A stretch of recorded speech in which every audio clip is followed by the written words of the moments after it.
You are now listening to Broken Line Podcast, presented by Fish Addictions TV. Broken Line Podcast is sponsored by Ice Strong Titanium Spring Bobber, Eskimo Ice Fishing Gear, 13 Fishing, Striker Ice, Coles Resort of Bemidji, Minnesota, Aaron Eichhorst Photography, Aaron Eichhorst. Patrick Eckhurst. Wilson. How are you doing? I don't know. Tired. I really haven't slept I'm tired that much. as well. Yeah, it's one of those deals where you just get off of a long holiday vacation. That and well, the little one's gone. She went back to Tennessee. So. Last episode we had Ellen Yeah. running around here, and now she's back to the Southland.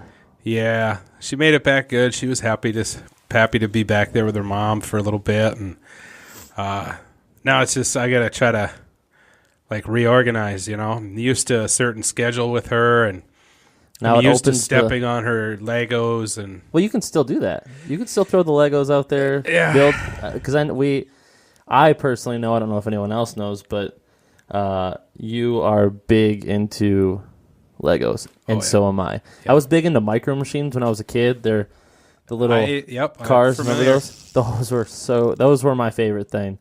I used to build cities, and I used to have like the Star Wars edition, and it was awesome. But Legos and Nerf guns are the two things from a childhood dream. We talked about getting a bunch of Nerf guns. a couple of those rival series. Yeah, Nerf and just guns go play. And just play. I think we'd be better off playing like airsoft because you get that woods ball feel. These Nerf guns you have. Airsoft is like that's the next level nerd stuff. That's like, hey, if I'm not playing airsoft, I'm playing Magic the Gathering. Well, You know you what won't I'm catch saying? me doing that. Huh? You won't catch me doing that. But Well, not that that's bad, but I'm just saying I don't want to take it to that level. see, Because some of those airsoft guns, you might as well buy a regular They're AR-15 at the price you pay for them. yeah. And See, I'm just that kind of dude. Like, all right, I need the next level stuff, man. I did like Nerf guns to me. It's like close range. How cool would it be to be like at Walmart, 15 people on one side, 15 people on the other side at night, like if they closed down and just did a in-store battle? That would be so freaking Maybe I cool. don't need the sleep. Maybe you do. Yeah, No, I hear you. And hey, just a little tip, you got a guy over here that's modified at least 30 Nerf guns, so I can make them shoot a little bit further than the standard little package. bonus. Yeah. Absolutely, yeah. I don't mind getting my nerd on, man. I'm a Legos, airsoft, paintball. I still like that kind of stuff. Yeah, I've never played paintball. Oh, I was big into paintball. Paintball was woods ball. You go out in the woods, you build little tree Right. bunkers. Yeah, I've watched the paintball thing, and I couldn't play it in that weird little court with the blow up triangles and stuff. Like tournament style. I'd rather play like the everybody dresses in camo and you go drive or you just go run around in the woods. Absolutely. You take a big group of field or big group of woods. You take a day, let's say a weekend, friends are coming over, you take the first day to build your bases. And then, you're in camo and you have a little horn, send her off, and then it's good to go. And you're just, you almost feel like you're military style or Call of Duty style, and you're going through the woods shooting friends. I enjoyed. Another good reason to use a GoPro. Absolutely. I started a paintball team when I was younger with a bunch of hockey friends, and we were called Rebel Paintball Team. Nice. We had jerseys and everything. It's like the whole the real deal. You could probably find a photo somewhere out there in the world. I know Haley's seen them before, but yeah. So back to you could still play with the Legos. And I throw will. them out, And break your ankle once. Dude, after Christmas is the best time to buy Legos because there's a lot of sets that are on sale. Dude, and I saw that Star Wars drone. Have you seen that at Target? I want to just fly it around. Yeah. I'm used to, flying around the drone for filming, but I just want one in the house that I can crash into walls and chase the dog around. Oh, believe me, man, cruising around the toy aisle with Ellen, like Hey Ellen, I think we should buy a drone. No, Dad. Okay, you're probably smarter than me. You can get a little But I just want one of them little ones. Yeah, a little $40 one that you can. Yeah, just it's like 10-minute battery on it or something like that. And Just piece of junk. I just sit and crash it in. I bought one for Haley's brother, and for Christmas. Yeah. And what we did is we took an Xbox One box and we filled it with a bunch of random junk, garbage like rocks and like all kinds of stuff. And he opened it up and there was like a banana in there. And like, Did he think it was an Xbox One? He did right away, and then he was disappointed. But then he accepted the fact that there was like underwear and like random stuff. Speaking of Xbox One, hey, did you see that video that was cruising around on Facebook? Similar situation that the kid gets his Christmas present, and he peels one corner of it's like an Xbox or a PlayStation. And he's like, "Oh my god!" And they're like, "Well, open it up," and he opens it up, and there's another box, and he's like, "Oh!" And that was like the controller box, and then it was the circle. And there was a couple Christmas ones that went where it started out big and it kept getting smaller, and then it was a piece of paper of a photo with it on there. Yeah, that was hilarious. I mean, so yeah, we're just getting past the holiday season, and how was your holiday, man? It was good. I mean, you were gone. Yes, I was. And you're always working, so the only time we get is afternoons or weekends. Mm-hmm. And you had Ellen. You were seeing the family. We had some of the Fish Addictions guys over. Yeah. We did a family fun, deal. Yeah. We got one of our big cabins here. Yeah, I was watching you guys on Snapchat. Yeah, we were at Snapchat. The kids are running around, and me and Mike bought a bunch of the girls that came, massages and like pedicures and that kind of stuff. Sweet. And we took the kids for those couple hours, And everybody it got hectic. It was really good until like noon, 1 o'clock, and then the kids just hit like this imaginary wall, and everyone was either super tired or pissed or running around. And it was right after they ate, right? And then the girls came back. We ended up going bowling. The disco light. Like it was a lot of fun. Bowling. That was a lot of fun. And the next day we watched some fishing TV shows because it was Sunday morning. Mm-hmm. And then the ball dropped, and it was like 10 o'clock, 10:30, and my exhaustion level from the whole 3 or 4 days of the holidays was overwhelming. So I'm like, I'm not going to make it till midnight. And the kids are like flying around with noisemakers and flipping stuff around. I'm like, I don't know how you guys got the energy, because it was... Yeah. I mean, yeah, but Christmas-wise, it was Oliver's first Christmas, so, he opened up a bunch of presents. And as he gets older, dude, it's just going to get more fun. Yeah, well, when he knows what he's... Well, that, like I said with Ellen, Santa's going to get you some Legos. He's going to make sure they're cool Legos, you know what I'm saying? He's going to make sure they're cool so I can help you type of Right, thing. right, exactly. And and just, it's just going to get more fun. I mean, New Year's Eve, Ellen and I went to a party. Boom. Little local bar restaurant has kids' Christmas Eve party from like 7 to 9. Oh, yeah. And we went down there, and there was a guy doing magic, a little magic show. It was kind of cool. I think Ellen wants like right now she's practicing magic. I was into magic at her age. I had the box sets, with the rope and the deck of cards. One was legit, one was fake, and the cup where the ball disappeared, but the ball was actually just kept up in the top of the cap. You're like, oh, there's no ball in it anymore. Boom, there's a ball. Yeah, one of those. Yeah, Ellen was deals. trying to do stuff like put things in her hand, and I could see her drop it on the floor and be like, "Oh, look!" And I played along Throws with it it, over the shoulder. but she did get me with the circle. She had something in her hand, she dropped it, and then she, and I was like, "That is good. That's great. That's good."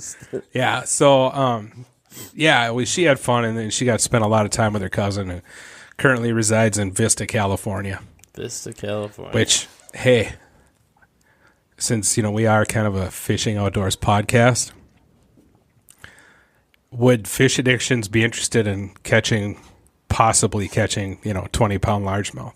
Well, yeah. Because we could just go crash at my brother's place, and he's just outside of San Diego. I want to do largemouth. I want to do largemouth through the ice too, but Mexico has some big, dude. Nothing compared to California. Big bass. He's not that far from these trout lakes that now we couldn't have Mike's boat out there. They're John boats with electric trolling motors, Yeah. but it's those lakes where they're throwing 12-inch rainbow trout gliders and stuff. Those big swim Oh, yeah. baits. Yeah, and they're like 20, Big 21 daddies. pounds. Yeah, that kind of stuff. We got 5-6 out here, but I don't even know what to imagine over an 8-pound bass. So In my life, because I used to fish a lot of bass here in Minnesota, and I still kind of want to get back into it. I've seen, I've personally held a 23 3/4-inch largemouth caught from the Bemidji area here, which I didn't weigh it, but ran the numbers on 3 different fish length formula deals, and it was darn close to 8. Darn close. But I really believe that there are 9-pound fish up north of us on the Red Lake Reservation. yeah, Because there's a bunch of lakes on the south end of the lower between lower and I'd agree. I've actually fished some of them with a buddy of mine who was a guide up there. There you go. And I want to do a largemouth, actually a smallie too, like whatever. Yeah, I just want to. largemouth through the ice is fun. It's doable. It's a little tricky. It's usually not super fast paced unless you pick a lake. Like your lake would be tough because there's a lot of big fish. Well, there's not a lot of big fish. It's big fish. Yeah. And the best way I would go about it is I'd fish right where you'd fish bluegills because they're usually intermixed. There's like a shift change. I swear to God, there's a shift change that happens in open water and in ice fishing. Like these fish move in and out of these weed beds in certain groups. Northern pike are up there during the day. They're feeding on young of the year perch and little bluegills and crappies. Bluegills and crappies are going to be out in open water because that's where they're best protected. Largemouth bass are up there with the pike. Then they switch. One of those deals? Because I mean, you hear it every.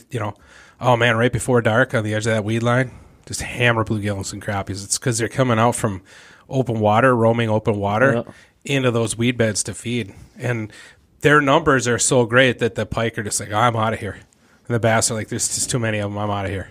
I just think like bass is more of a summer thing, so be able to do it through the ice would be something special. It's done before. If you're ice fishing for largemouth, if you get one on, your buddy gets one on. If you put your ear right on the ice, you can hear them jump and hit the bottom of the ice. Waka, waka, waka. I'm just kidding. That doesn't happen. It would be hilarious if it did. I just Ooh, he was jumping. I just watched a video on Facebook of do you see that snake? It was it's under the ice, and the snake is trying to come up, and you put the sound effect in Where there. the hell is a snake?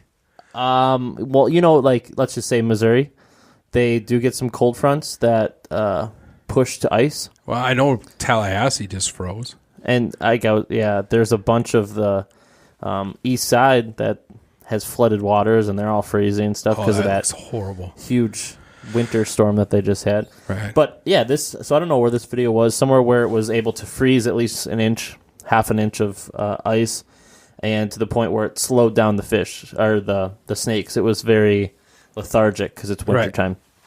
And this guy's standing there, and this huge snake, clearly, like, I'm not going to say water moccasin, but Like a bull bad snake. A snake that you don't want to be around. A cow snake or something. Yeah, something Bigger than what we're used to up here. Yeah, and more deadly, Okay. And it comes up, and it comes up and it hits his head up against the thing like it's trying to get up, and all I could think of is thunk. Thunk. But I mean, That guy was like, not today. yeah, it was turned into a meme, and it was like, F this. I'm stepping somewhere else or something stupid. Because, yeah, you fall in. I don't know how thin the ice was or thick it was, but that's a scary. That snake probably wouldn't bite you. He'd be like, oh, Oh, thank it's God, probably I'm going to go out right where you came in. Yeah. I'm out of here. He's like, peace. You live. Yeah, that's a. I don't like snakes in general, but I don't have a problem with them. There's too many down south that just is blending in with stuff, and Yeah, I just don't need to deal with same with spiders. It's from growing up here. As a kid, you could take off barefoot, run through these woods. What's the worst going to happen? Here, nothing, which is great. But You're going to step in a hornet's nest, get some ticks. You go down to Missouri and you do it. Yeah. There's a chance that you're going to get bit. And I know. I was living in Eastern Kentucky, rattlesnakes and black widows, and I'm safe up here. There might be a timber wolf within 2 miles of us, but that's all right. I love to live where the cold hurts my face, as they say. That's why. I'm going to get groceries and my face is frozen. Just a bonus. I enjoy it. Or would you rather have, I'm going to get groceries. I hope I don't die from some venomous reptile or some venomous arachnid. Nope, not today. Yeah. We just went through 5 or 6 days of negative 39, which really froze everything. Makes a lot of things act weird and not work right. From the trucks, we had a water problem today down at the resort. I mean, pipes are freezing, cars don't want to run correctly, and we ended up just going down to Wisconsin for a Fish Addictions filming deal, and I think it followed us down there. We left negative 39, but we got there and it was about 2 to negative 2 degrees. And I'm like, this is nothing. I just left negative 39 degrees. But something is wrong with that air quality down there. Whereabouts were you? Was it Green Bay area? South of Green Bay, yeah. Okay. By the north of the Milwaukee area type of deal. And it's just that stagnant air that, I don't know, like it's harder to breathe. It's not, but that's like, it was so cold being out. I mean, my fingers were freezing to the camera. And usually we've dealt with filming in negative 15 up here, and I think it's a little more dry here. I'll bet you it was humid where you were at. That might, it's something like that. It's there was a lot more moisture. Even though it was super cold, there was a lot more moisture in the air. Yeah, it's a weird feeling. It was a negative 7 dew point or something. I remember from the TV or something like that. I don't remember the exact. Maybe it was 7. I don't. But yeah, it sucked because we weren't used to that. Being down there, it's because it's coming off Lake Michigan, and it's just like this dead frozen. You get this, run, and you probably get that same type of air like in Duluth. Yeah, oh yeah, I'm sure you get. I don't know. So we have now filmed a couple episodes. We've now aired one episode, but by the time this comes out, the second episode will be aired for Fish Addictions TV. You were in episode 1 and episode 3. Yep. So, I just want just a small little deal. I just want to talk about it because it happened and we're excited. But what was it like? Should we just be honest with our listeners right now? Sure. We came in to do this because we haven't done it in a while, and I were texting back and forth, and I ain't got nothing. I ain't got nothing either. Let's just go talk. All right. Sounds like a plan. I got a couple things rattling in my brain. Oh yeah, you come back. I got a tech tip. Yeah, that's good. I ain't got nothing. I'm just going to talk. I got a tech tip. Anyway. Grip and grin, I ain't got nothing. Well, episode 1 aired, and you were a part of it. Season 3, what was it? What was going through your head after you watched it? What were some of the comments you were getting? What was the feedback? Because I just want to say, there are 4... Fox Sports North, Fox Sports Wisconsin. This is that next bracket of shows that either continued or just started for the season. And you got IDO, and you got Keys Outdoors and that kind of stuff. What's your feel on? Because I've never asked this technically. I know that when I first talked to you about it, you were like, "Well, fishing shows are boring." So now that we're stepping forward here, and we just released episode 1 of season 3 with 16 more weeks from here on out episodes, what was your take on what other people said, your feelings, other shows that you've slipped in and watched, and your effect of what you think is the difference? And just, I kind of want to hear your opinion on. Yeah, that's not a problem. I'll say mine after. It was really exciting because I was in my hometown, Side Lake. Little itty bitty Side Lake, and the local bar / restaurant had it up on the TV. I'd just gotten off the ice from actually ice fishing. That's why I only caught the last 10 minutes of it. But I walked in, and there was a couple locals that knew me. And they're like, holy cow, dude, we didn't even know you were on TV. I said, well, now you do. And They like me now. yeah, and yeah, word travels fast in that little town. I mean, when I grew up there in the wintertime, there's 50 people. There's probably about 100 there now. So word travels fast. But from the text messages I got from my other friends in town, which we call in town, which is Hibbing, was everybody really loved the show. They thought they really liked the high energy. They're not one for watching fishing shows either, but since they're friends of mine, they're like, yeah, I want to watch my buddy on TV. And they're like, yeah, I'm going to keep watching this because it's got a more upbeat, up-tempo. Andrew Kraft said that same thing to me, Taylor's best version was after he watched the beginning, he felt like he could slay dragons. And I thought that was, yeah. perfect. Yeah. Yeah, it definitely starts out. We definitely start the season out with a high tempo, fast action. Probably 85 fish come through that 22 minutes of you watching. I don't know exactly how many, but there was a lot. Yeah. We started out fast, high tempo, but episode 2 is going to bring it back down a little bit. We just kind of wanted to start the season out with a grab your attention. You're either going to be like, damn, that's annoying, or damn, I'm kind of interested. Right. And it's an attention getter. Yeah, and it's definitely broken in the 22 minutes. It's definitely not all 22 minutes of that, but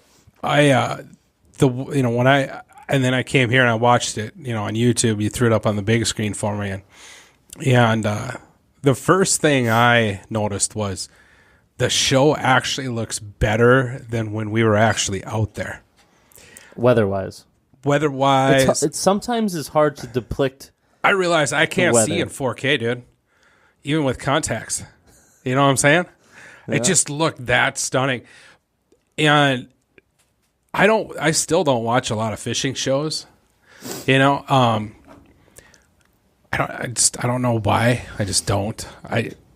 Anyway, from the fishing shows I've watched, I've watched a few ice fishing shows, and I've never seen anything like this. I know we were a little bit hesitant on making a show of it because it didn't look like really good, safe conditions. Yeah. But I never received any comments like that. Like, dude, was that ice safe? Yeah, and everybody was just like, I've never seen anything like that. But I think we did a really good job of showing people that we had our spikes on. We had our spikes around our neck. We were spudding our way. There was no snowmobiles out there. We lightened the load. We checked multiple times, multiple days before. Right. We went through every precaution needed to safely go onto that lake. Yeah. And they were like, it did look gross. It did, but at the same time, it looked really cool to see the ripples across the water, and some of the release shots. You could see the water swirling down the hole. And my first thought was, this could very easily be confused with a late ice. Yeah. Or early ice. Or late ice, late ice. Late ice. Like, you guys they're both early and late March, because it looked just like March. That's what you look like when you're ice fishing in March if you can. Yeah, there's not much snow. It doesn't. You're just in hoodies. It's things look like they're melting. Like I said, you got that swirl on top, but we woke up that morning to a rain. Yeah, it rained. Sun came out. It was beautiful. It was windy. It wasn't very cold. It was just windy. Windy for sure. Yeah, you guys were a month before that. You were in the boat fishing the same exact spot. So a month later, we're sitting on ice. And it was a good 6 to 8 inches of ice once we went through and measured it all. We went days before. We went the days right before, as well as a couple weeks before, checking, making sure it was all good, lighting the load when we went out. And I did have people comment and message us saying, nice call on the ice safety. And I said, with how this year's been, how can you go wrong and miss it? Even though now ice is pretty dang good. Yeah, but there's still people falling in. There's still trucks falling in daily on the social media. It's just, especially trucks, because people think they're driving out there and there's no speed limits posted. So, that get you in trouble real fast. And that's a whole other topic. But going back to the ice safety thing, that's not something we just did for the show. Even if we weren't filming, that's part of my everyday life of ice fishing. And all the way until I'm done ice fishing, I get the boat out. I'm always man, I'm gonna check the ice over here. Yeah. You don't just assume that, oh, it's, middle of February and everything is rock solid, because I've proven that point wrong twice to myself. I wear my spikes every episode. I don't want to slip with the expensive camera. Right. If it's super good snow, I'm not going to wear my spikes. But if there's any patches of ice, I'm wearing my spikes. I wear my claw spikes if I fall in the water. I wear those every single episode. If not, they're when you on say me. wear spikes, he's talking about the slip-on spikes for the bottom of your boots. Yes. Yeah. And then my around the neck spikes for if I fall in. I usually have them on me, if not around my neck. It's just one of them things with how much we travel to different places that are unknown to us. Right. The variables change from, I didn't know this lake had a spring in it, and we just fell through, We try to have that precaution stuff, and this year has been super finicky. So, yes, I think it was very important that we put in the episode that ice safety. And you just talked about the driving your vehicles. People should know that you need to, I think it was not go over 15 miles an hour. Is that the 10 to 15 is the speed limit? That's there for a reason. If you go over that and you're going fast enough and you hit a piece of ice that can buckle and shift at that high speeds, that's how trucks fall in. I mean, that's one way. Plus, you can ruin the ice, ruin any of the pathways if people drive. We snowplow this. This is a road ice, and you can screw up. So I think biggest thing safety wise, slow the heck down. There's the no other rush. thing that happens too, if you drive too fast across the ice, it creates a wave under the ice. Yes, that's what I meant by and that. Some buckle. people are like, no, that's not. Yes, physics. If you do a little bit of digging into some physics, or if you just Google orcas hunting seals, they do that very same thing to knock them off icebergs. They're just underneath the water, and right at the last second, they dive down. It creates this huge wave. Boom, knocks them off. Lunch is served. Now, That's what I'm I not meant saying by that that an buckle. orca is going to come flying through the ice and eat you, but that's what happens when you drive a vehicle too fast across the lake. Yeah, you put an Now, underwater wave. You're not going to create a wave big enough to bust through 2 feet of ice, but it could be 2 feet for 100 yards and then come up to 12 and then go back to 2. You'll break that spot open. Yep. And then when you go to leave, you won't be able to see it because it's dark. And when you do see it, it's already too late. Yep. So, yeah, driving, 10, 15 miles an hour is all you need to do. And half the time, it's so rough out there anyway. If you're driving faster than that, you're going to break something on your vehicle. Yeah. So the biggest thing with that is be smart.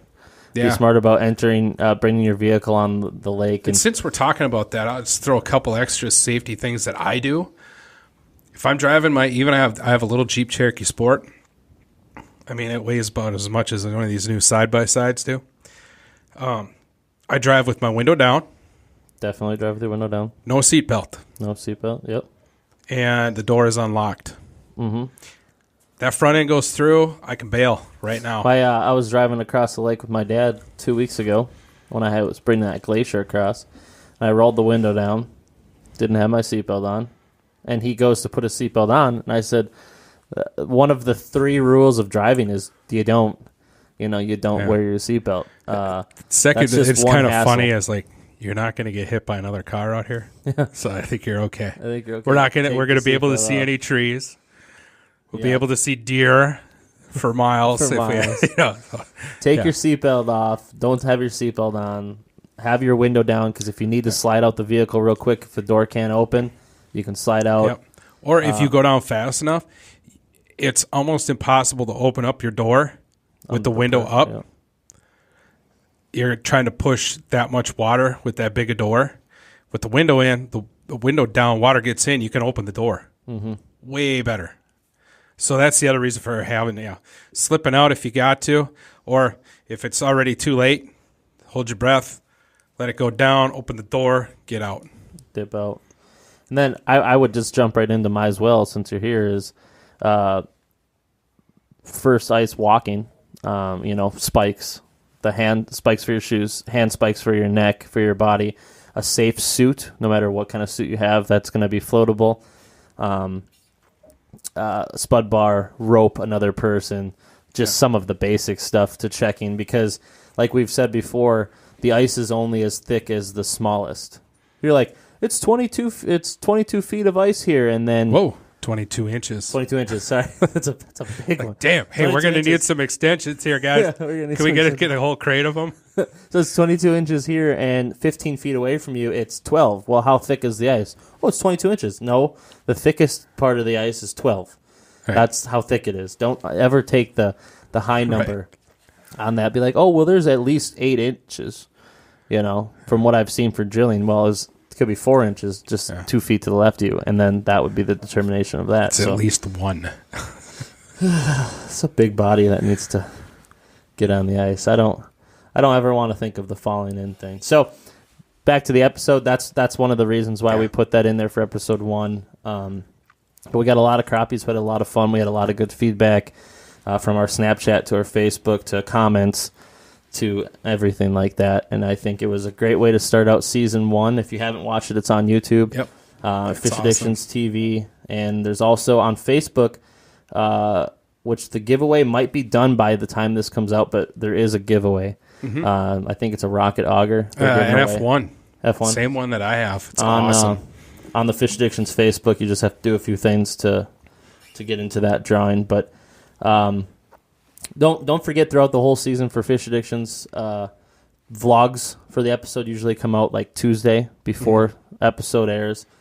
For sure, January, the episode repeats on Friday at 4 p.m. Yep. And then the new episode comes out Sunday, 10:30 a.m., Fox Sports North, Fox Sports Wisconsin, usually 11:30 on YouTube.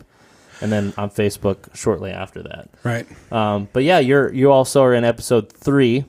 Yeah, bluegills. Which is going to be big bluegills. Yeah. So that's going to be another one, and we can talk about that at another time. But yeah, I just want to talk about the Fish Addictions thing, because it's for both of us, it's a big deal, and it's a brand new start to it's super the fun. season, and we can't wait to see where else it goes. But Broken Line. Yeah. Hey, did you see any good movies? Oh, what do you got? What's the new one say? What's the deal, yo? So, another pickle shirt. Damn. That He I just unleashes the pickle shirt. I New just- one. I haven't even seen it. I just unreal. Bomb. Just putting it out there. Dude, It's you know got what a we need dill to pickle do? on it. We need to go get tats. A pickle. Yeah, like a couple of college girls. Oh, let's get a tattoo together. You got to get a pickle, and I'll get something cool. A pickle with a treble hook dangling from it, and that will represent the broken line. Right? I have a corn dog with a halo, Yes. Yes, you do. but I'd have to get like a visor or something. I don't even wear those all the time. Something ghetto. Ghetto Well, fun. Ghetto fun. Sweatpants. Thank you for the new addiction, by the way. Sweatpants is life. I'm wearing it again, Yeah, I'm going to go get about $200 worth of sweatpants, and that's all I'm going to wear. Why cool. not, dude? Live life No, comfortable. because I'm still single, and you don't pick up women with sweatpants on, bro. We need to do a game giveaway. If you're interested in Patrick, he is 6 foot tall. Lives in Bemidji, Minnesota. Plays with Legos. Plays with Fishes. Legos. He's the main man. They call him Patrick. You're gonna do the Chuck Woolery thing, Yeah. Oh, pick number 2. Oh, she didn't pick number 2. I'm number 2. Yeah, darn. Yeah. Hopefully the next one will. Yeah, no. Did you see any good movies? But I just had to release this on Yeah, you. no, that's fantastic, the- man. What's the deal? Movies. I saw a good one. Yeah, what's the one where they fly drugs? It's based on the Narcos and all that stuff. He works for the government, and he I don't flies a watch bunch of those drugs. kinds of movies. That one Aaron. was super good. I don't know. I watched The Last Jedi. Oh yeah, you finally got the Star Wars itch and watched it. Yeah, it was great. How I go was with it? my cousin. He's older than me. But he took me to all my Star Wars movies when they first ran in the theater. He says he didn't bring me to the first Star Wars. Did you dress up? Did I dress up for this one? No. It was I would have needed the XXL short Chewbacca suit. Chewbacca. Because it was that day, it was 27 below or something like that without the wind. That's cold. But no, it's kind of a special thing because me and him have seen all the new releases together at Christmas time. So I've technically seen all the cool Star Wars movies with my cousin, who first brought me in like 1978. Boom. Family tradition. Yeah, just me and him. Well, and he brought his wife Jill, and I really like the movie. I do have some criticism.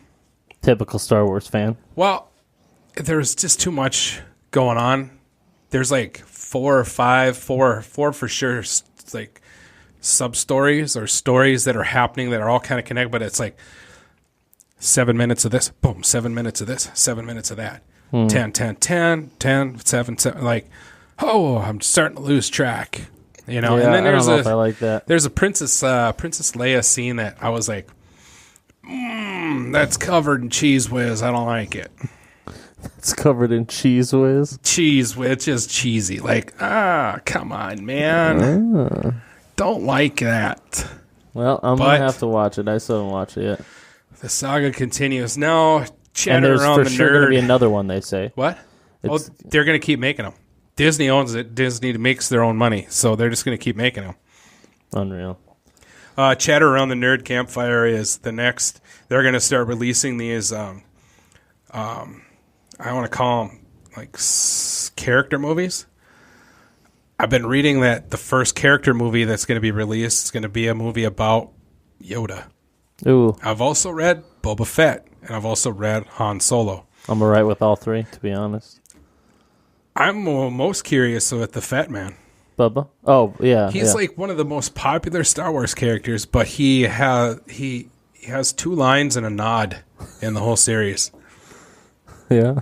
He just does that, and he says like a couple things. And basements get wet. That's it. But what? Here's the attraction to that character is he's a bounty hunter. He's not a good guy. He's not a bad guy. He's a guy that will work for whomever will pay him the most. And people can relate I like to him that. because he's got the little jetpack and He's badass. He's quiet. He's like Clint Eastwood of the he just Galactic. gone. That and he fell in the Scene. Sarlacc pit and got out of it. That's true. That's pretty badass. But that'll be an interesting one. The Han Solo one would be probably the coolest one because, he was this smuggler. I mean, the dude flew all over the galaxy, ripped Could you people imagine off. a movie just of Chewbacca?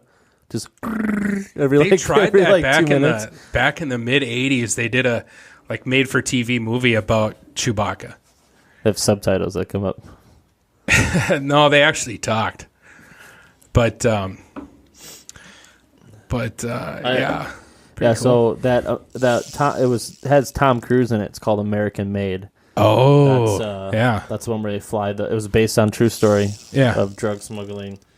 I'm excited to see Jumanji. I want to see how they screw it up. No, hey, I just some guys at work today. I was talking to them, and they saw it, and they said it's awesome.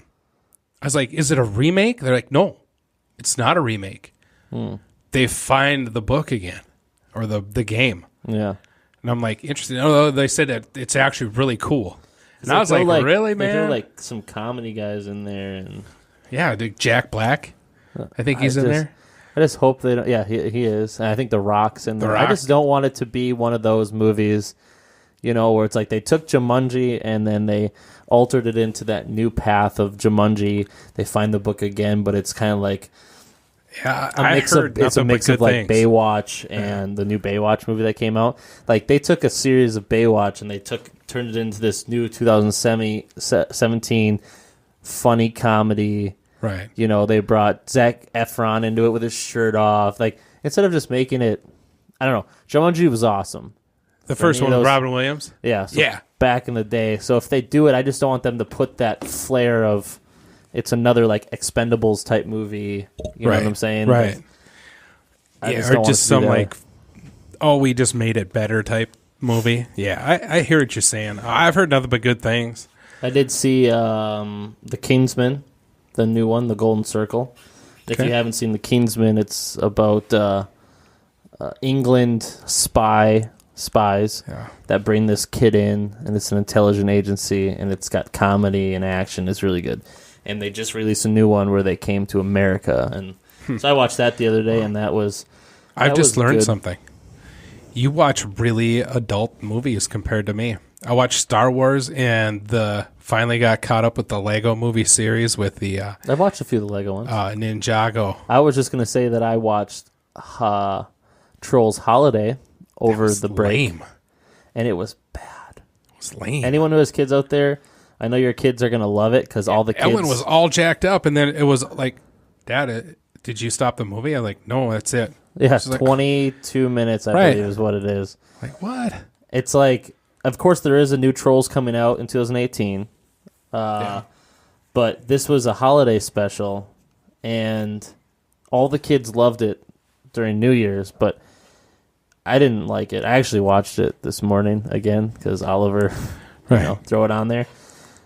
There's a few references to like drugs and shutting your mouth with duct tape and like weird stuff that like just shouldn't be in it. But Yeah, but as adults, we pick that stuff up. yeah, Watch SpongeBob. It's really weird. yeah. SpongeBob is a weird. Great, but you're like, whoa, hey, back up. All right, so let's do a tech talk. Tech it up. Since we broke the line there for a couple minutes.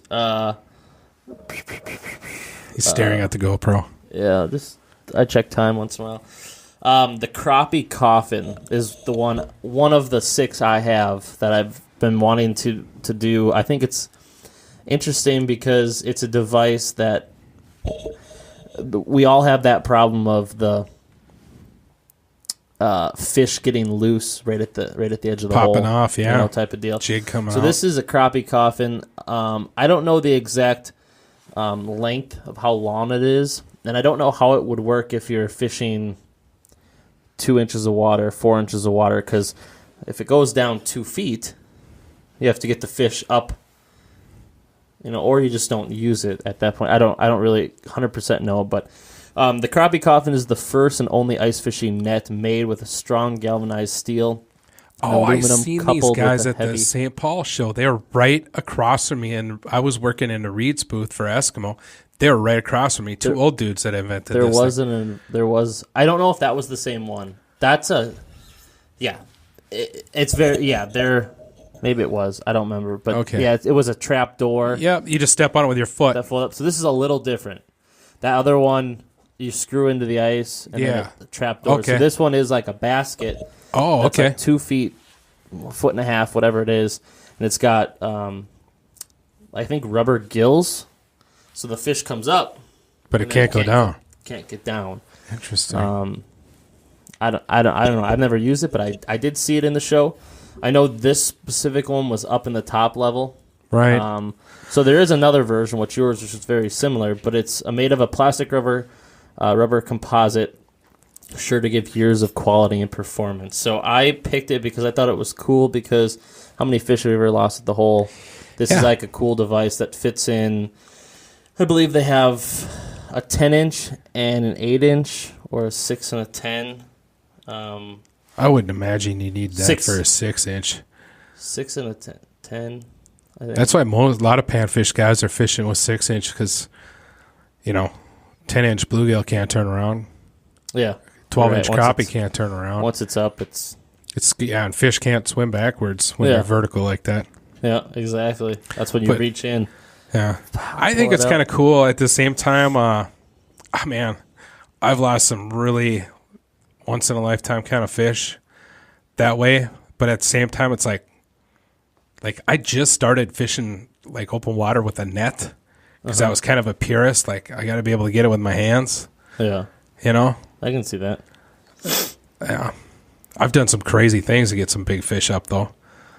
Up the hole. I've sacrificed a lot of skin on these fingers for walleyes Going and in. pike, and I've had big bluegills and crappies wrapped up in the transducer cord. Pull the whole unit, just rip them up out of the hole. Like, oh, there he is. I'll untangle this mess later. I got him. Just as long as you get it up the hole. Right. So yeah, the crappie coffin is a cylinder mesh tube with a one-way passage that sits in the hole while you fish. It does not interfere with fishing or sonar equipment. You can set the determined depth using the stopping rod included. The way the crappie coffin works is that there's only a one-way passage in the bottom of the unit. Allows you to drop your line down through the center. And when you fish, when you have a fish while reeling, the passage opens for the fish and closes behind it. Whether the hook comes loose or the fish jumps out of your hand, you can rest assured that the Or fish your will cell not phone escape. falls. Yeah, yeah, absolutely. There's an added bonus. At least you won't have to try to like scoop it off the bottom of the lake. Yeah. I mean, it may still be destroyed, but at least you'll have it to Well, turn if it's in. waterproof now, like some of these new ones, you're good Yeah. to go. 3 pounds is how much that one weighs. That's the crappie coffin, and that's just something fun. I thought that was Right. that was interesting because whether you hear it on this podcast, you're like, oh, I've never heard of that, and I'm kind of interested in it. Just like our Right. last one with the beer or water dispenser. That's whether you heard it or not.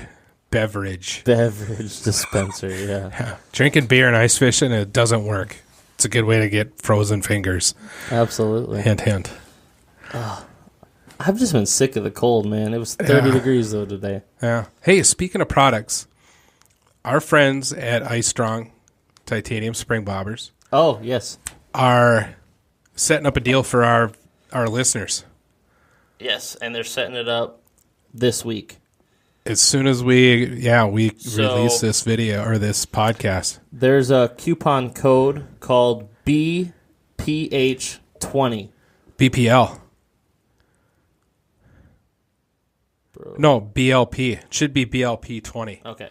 So It'll be I'll have to BLP change- 20. okay. Broken Line Podcast Broken 20. Line Podcast 20, BLP 20. And that gives you a 20% discount off on Ice Strong Titanium Spring Spring Bobbers. Bobbers. They have a new website, new sweatshirts, new hats, plus their Spring Bobbers in general. And glad you remembered Yeah. because that was supposed to go in this episode. So, I mean, give them a shout out over there and I tell you, man, get some gear. and they have videos on installation. There's a few different ways to do it. I've done it a couple different ways myself. They've got a really good promotional staff of really smart guys, tournament anglers that have made videos, including myself, that how to put these spring bobbers on your rods so that you can fish them effectively. They've got an ultralight model, the original model, and they have an XL model, which is a little bit bigger wire, so a little bit something for dead stick and walleyes and that kind of stuff. They got hats and sweatshirts. Hats, sweatshirts, gear, and that's just a little bonus they wanted to do with us. Try to help any of you guys out there that were interested in buying a little bit of their stuff. Now we still have this giant book, Oh, man. and Look at this, baby. we are going to be getting some gear of our own. Some Broken Line stuff because so many people have asked us. They want to represent. They love it. They just want to put in.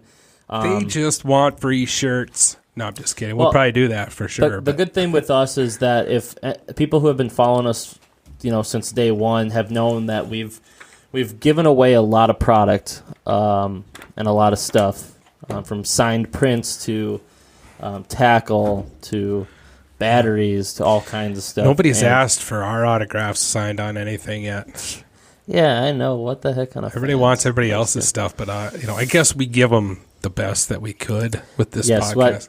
I mean, we're trying to be different and try to love our fans and give them as much stuff as we possibly can because we appreciate everyone that listens and comments and tells us. And so we're going to be trying to get a few pieces of apparel, and basically all that money is going right back into just trying to kick this into the next year for you guys. So if you want to support us, that money is going to go into trying to help us keep going and keep Right. delivering stuff. Right.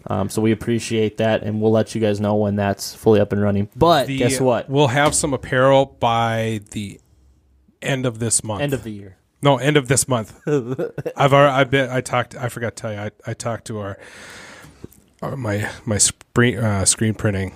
Perfect. So Set we'll up. get a few things up and we'll put them out on our Facebook Yeah. page to get you guys going. Yeah, we're just gonna start with. I think we're just gonna start with some T-shirts, but then we're gonna slowly add to it. We're gonna try to pick out some really unique, cool stuff because a lot of people have hoodies and T-shirts and hats and visors and not visors, but we'll have visors.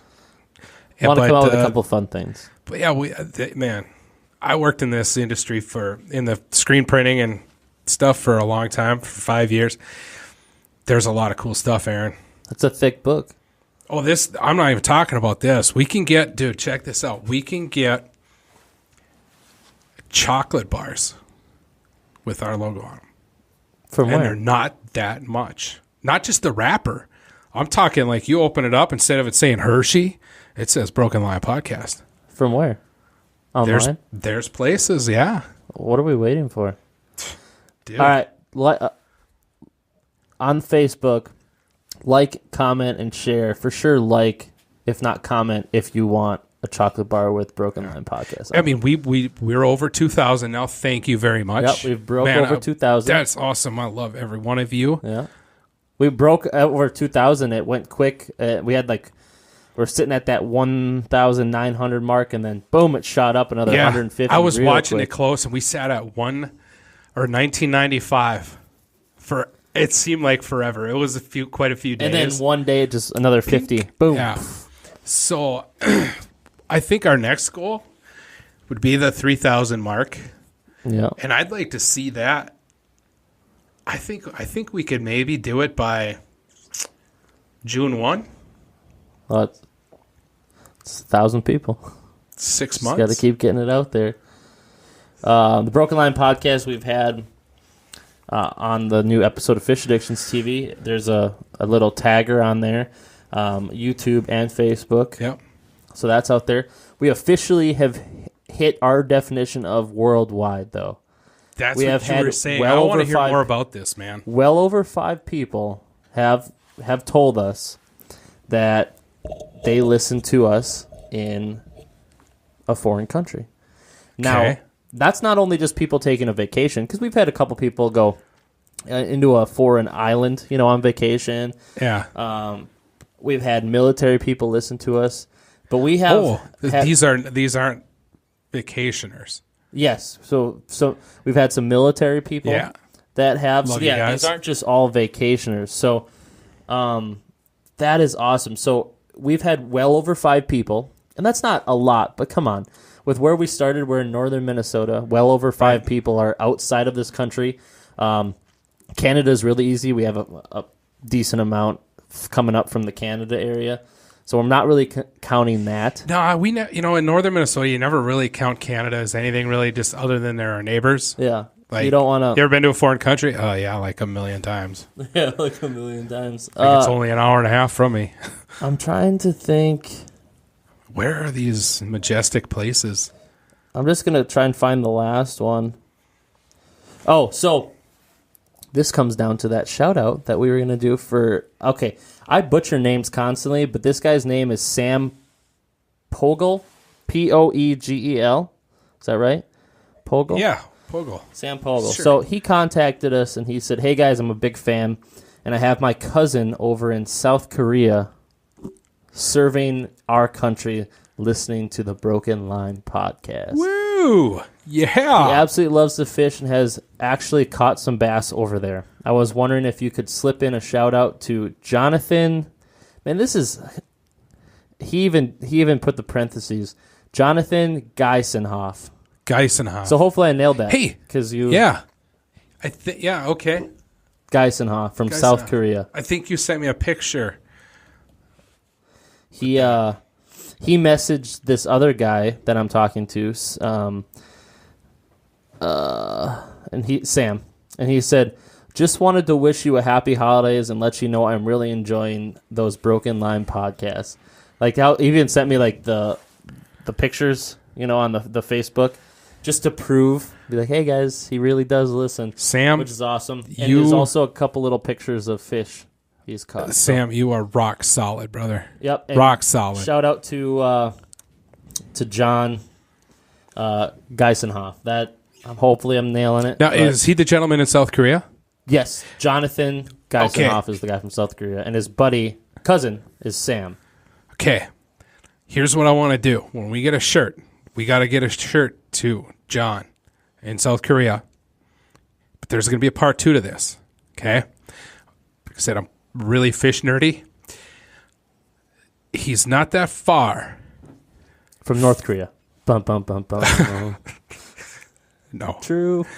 He's not that far from giant snakehead country. When I'm talking giant snakehead, that's what they're called. Not because they're massive. They're called the giant snakehead. But they're kind of like, they've got really white bellies and they're purple with black, like, wiggly stripes on them. They're super cool. If anybody's looking to see pictures of these things, look up Steve Ryan on Facebook. I have a man crush on Steve. Steve and I have chatted several times about burbot. Slim possibility of him coming here this winter to fish burbot with me. Maybe. But part 2 of this, we're going to get Jonathan a shirt. And if Jonathan has the time, I want him to find and catch a snakehead. Doesn't have to be monstrous, just a snakehead. Because they're native to that country. Mm-hmm. And I want a picture of the broken line with a snakehead. Boom. Broken line shirt with a snakehead. That's the mission. There's no timeline, sir. No timeline. I know you're busy. And I do have 1 or 2 shirts left from the show I can send too. Let's get him a new one. Okay. Then we'll have to wait till we print them. And we're going to, and there's no timeline. So when you hear this, man, don't pressure yourself. Just put that in the back of your mind when we'll figure out how to get you the shirt and all that good stuff. And I want you to go catch a snakehead. Absolutely. All you need is a bass rod and a spinnerbait or a topwater.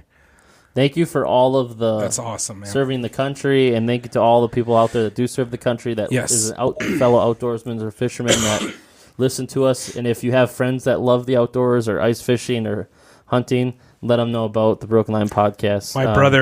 My brother was home, and he's a Marine. He's an officer in the Marine Corps, and he doesn't listen to podcasts, but he listens to his brother's podcast. That'd be this one. And he thinks it's really super cool, but he knows a lot of guys in his platoon that he takes care of. And he knows a lot of those guys like to fish. So hang tight. We could be getting an influx of That's what I'm talking about. Those subscribers. Awesome. So let's do a grip and grin, a little social media, and we do have a couple people like Chip Lear that has been giving us a few schedules of when he wants to come on. I'd love to have Chip here. He's a good dude. Durham. So there's. We owe him. I feel bad. Don't worry for all the people that are watching. We had to sneak a single in there and let us just cool down and banter a little bit. Don't worry. Give it till next week maybe or the week after. We'll have some more guests back in here. It's just fun to be able to just sit here and just relax and not worry about anything. Right. And cool down. It's one of those cool down episodes. There's a little bit of work that goes into a guest episode. Yeah. You know, me and you prep for a few days and getting them here, editing. There's a lot. So we just wanted to have fun, and we just did one camera angle today. The hardest part is getting them. Okay, now you see this. Now you got to turn by this camper here. Now, stay to the right. Watch out, it gets Goat narrow. Trail. Yeah. So I got Grip and Grin, Cameron Moss. I think I'm saying that right. Again, there's all these names out there. Moss, Moos. I sent you the picture. Moose. He I'm gonna go out on a limb and say Moose. Moose. We'll go with that. So he's wearing. Let us know.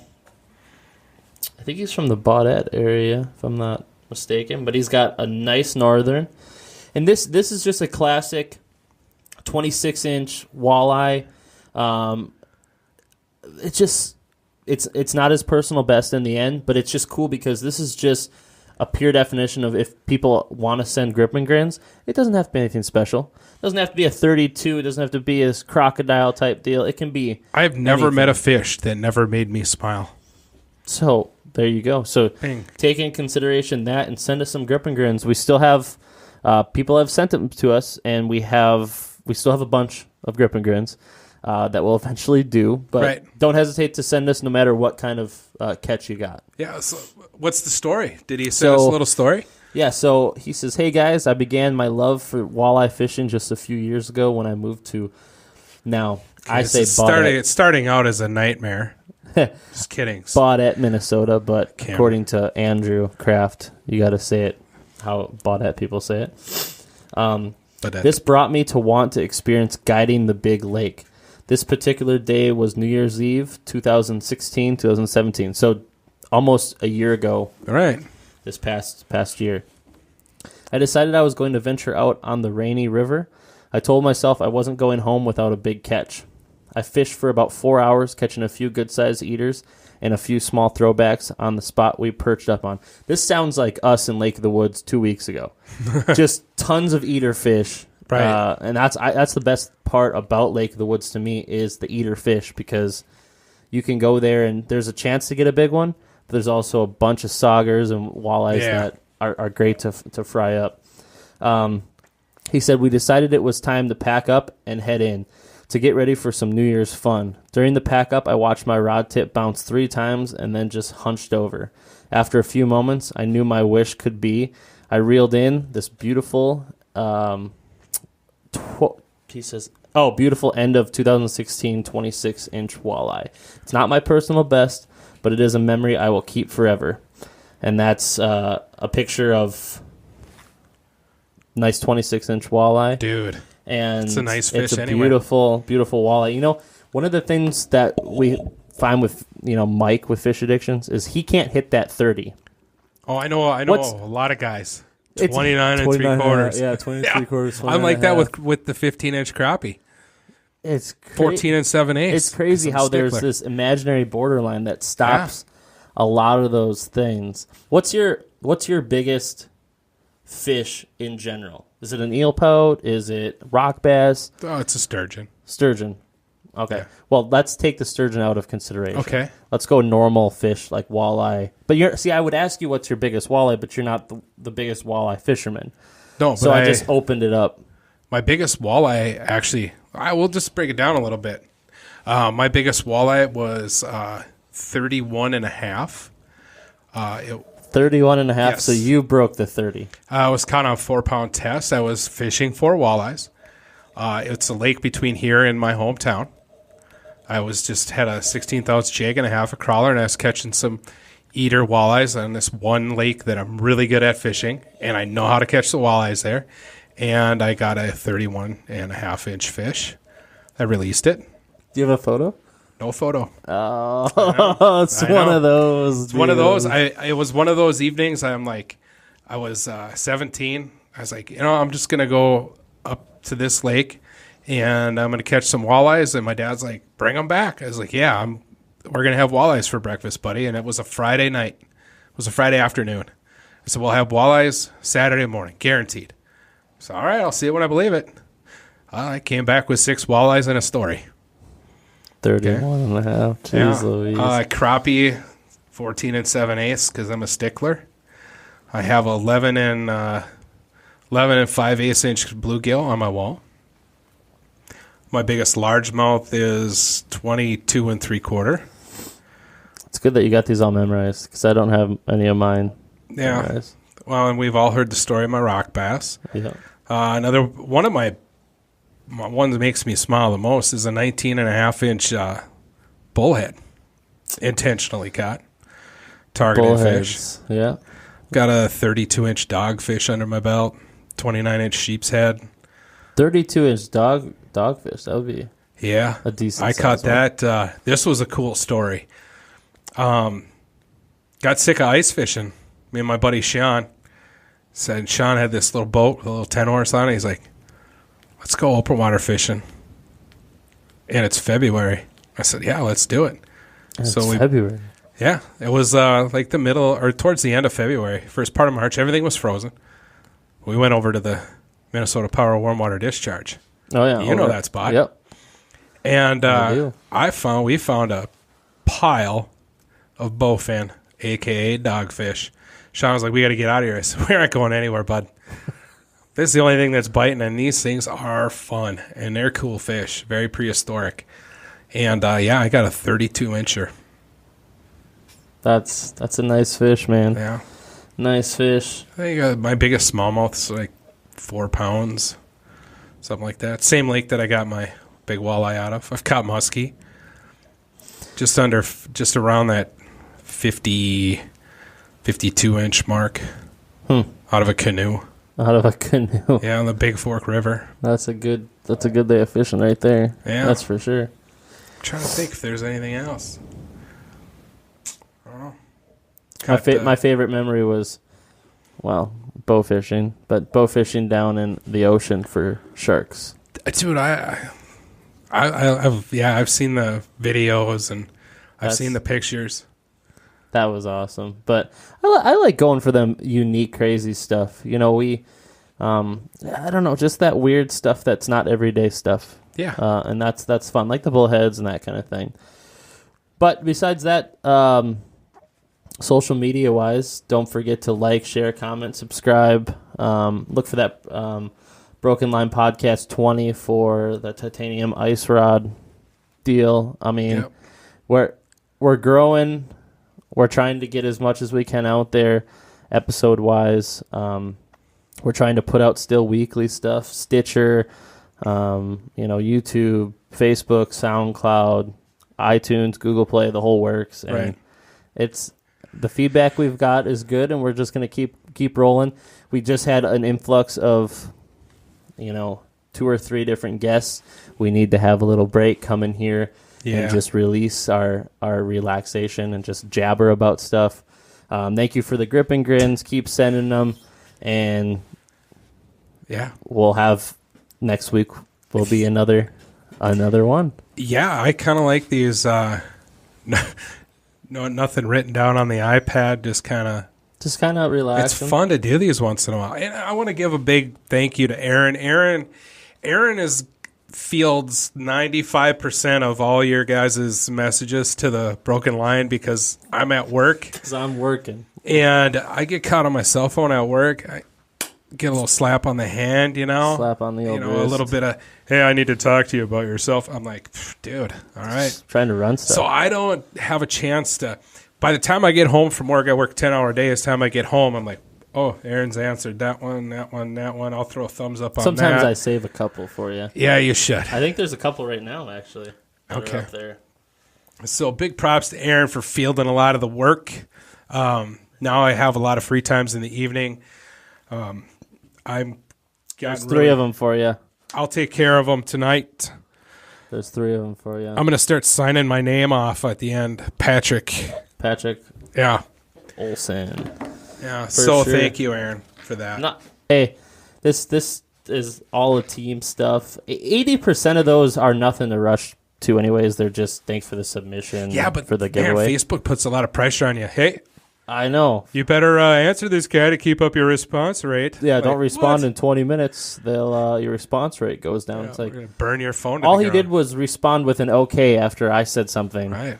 I have to still go in there. It's like, thank you, Facebook, for your loving support for awesome social media content. I can't stop staring at your pickle. It's a pickle shirt, people. What's Come on the deal, yo? What's the deal, yo? All right, well, I'm Aaron. Patrick. And this is The Broken Line. What's the deal, yo? Peace. Thank you for listening to Broken Line Podcast. Don't forget to follow us on all our social media. Like, share, comment, and subscribe.